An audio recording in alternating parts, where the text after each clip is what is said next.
Hello viewers, আসসালামু আলাইকুম। Welcome to my channel cooking world of money. নিশ্চয়ই আল্লাহর অশেষ রহমতে সবাই ভালো আছেন। আমার আজকের রেসিপি চিকেন স্যান্ডউইচ।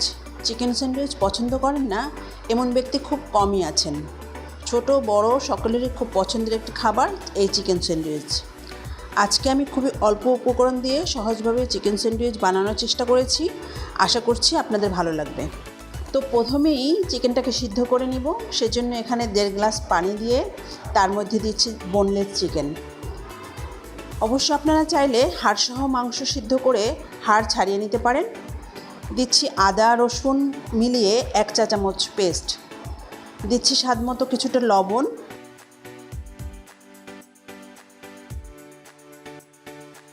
কালো গোলমরিচের গুঁড়া দিচ্ছি 1/2 চা চামচ। সব কিছু মিশিয়ে নিচ্ছি আর ঢাকনা দিয়ে অপেক্ষা করছি এটা সিদ্ধ হওয়ার জন্য।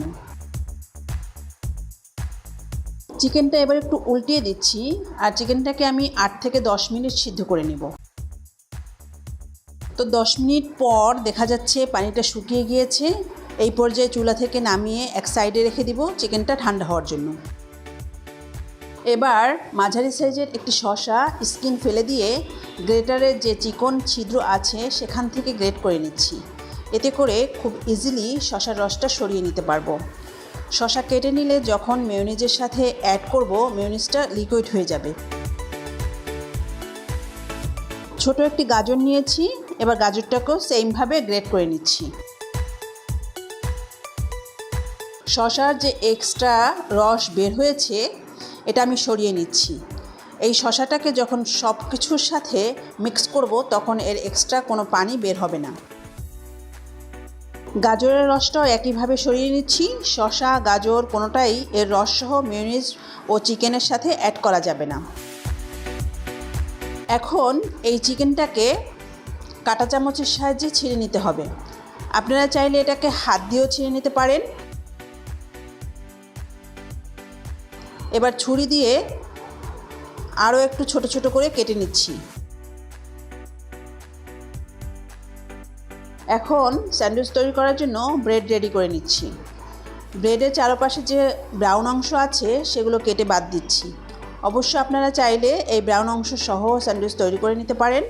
আর ব্রেডের এই ব্রাউন অংশটা আমি ফেলে দিব না। এটা দিয়ে আমি ব্রেড ক্রাম্ব বানিয়ে নিব। পরবর্তীতে কোনো স্ন্যাক্স আইটেম বানানোর সময় কাজে লাগাতে পারবো।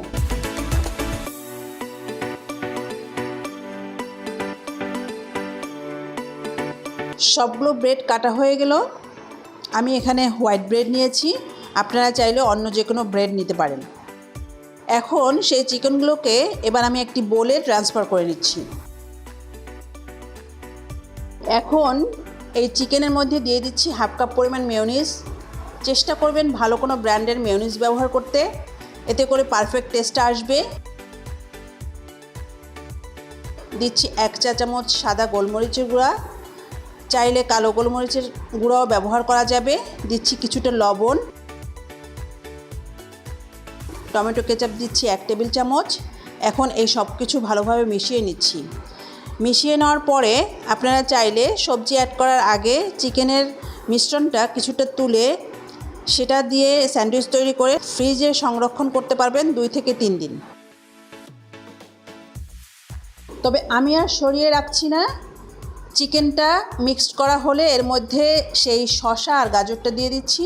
এখন এই সব কিছু ভালোভাবে মিশিয়ে নিচ্ছি। সব কিছু ভালোভাবে মিক্সড হলে এক পাশে সরিয়ে রাখবো। এবার সেই সাইড কেটে রাখা 1 পিস ব্রেড নিয়ে নিলাম। এর উপর দিচ্ছি মিক্স করে রাখা সেই চিকেন। পরিমাণটা যার যার পছন্দ অনুযায়ী নিয়ে নিলেই ভালো হয়। তো ফিলিং খুব ভালোভাবে স্প্রেড করে দিচ্ছি। স্প্রেড করা হলে এখন এর উপর 2টো লেটুস পাতা দিয়ে দিচ্ছি। এটা সম্পূর্ণ অপশনাল, কেউ খেতে না চাইলে না দিলেও হবে। এর উপর আরেকটি ব্রেড দিয়ে দিলাম। এবার আমি এটাকে ট্রায়াঙ্গেল শেপ করে কেটে নিব। স্যান্ডউইচের শেপ সাধারণত যেটা হয় আর কি, এভাবেই সবগুলো স্যান্ডউইচ বানিয়ে নিব। ব্যাস তৈরি হয়ে গেল দারুণ স্বাদের চিকেন স্যান্ডউইচ। সংরক্ষণ করার জন্য যে কোনো প্লাস্টিক র্যাপ বা ফয়েল পেপার স্যান্ডউইচগুলো কভার করে নিতে হবে যাতে ড্রাই না হয়ে যায়। যদি ভিডিওটা ভালো লেগে থাকে প্লিজ লাইক ও শেয়ার করবেন আর কাইন্ডলি আমার চ্যানেলটি সাবস্ক্রাইব করে পাশে থাকবেন সব সময়। দেখা হবে পরের ভিডিওতে ইনশাআল্লাহ। আল্লাহ হাফেজ।